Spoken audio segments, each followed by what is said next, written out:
Hi friends, welcome to lucky kitchen. இன்றைக்கி நொங்கு இளநீர் ஜூஸ் எப்படி செய்கிறதுன்னு பார்க்கலாங்க. இளநீரோட வழுக்கையை கொஞ்சமாக சேர்த்துக்கலாம். நல்லா இலசாக இருந்தால் நல்லாயிருக்கும் டேஸ்ட்டு. ஃப்ளேவருக்காக 2லேருந்து 3 நொங்கு வரைக்கும் சேர்த்துக்கலாம்.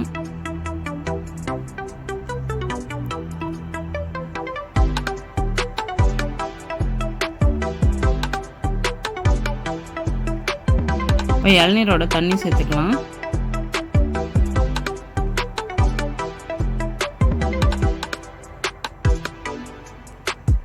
ஐஸ் கியூப் கொஞ்சமாக சேர்த்துக்கலாம்.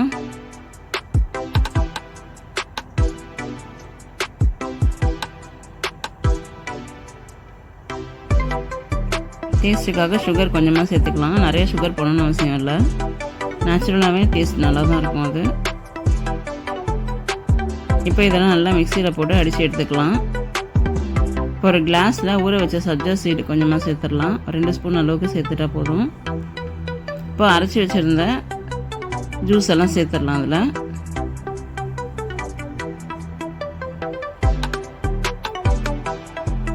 இதில் கொஞ்சமாக நொங்கு பீஸ் கட் பண்ணி சேர்த்துக்கலாங்க, சின்ன சின்னதாக. சூப்பராக இருக்கும் டேஸ்ட்டு. இந்த வீடியோ பிடிச்சிருந்தா லைக் பண்ணுங்கள், ஷேர் பண்ணுங்கள், மறக்காமல் சப்ஸ்கிரைப் பண்ணுங்கள். தேங்க்யூ ஃபார் வாட்சிங்.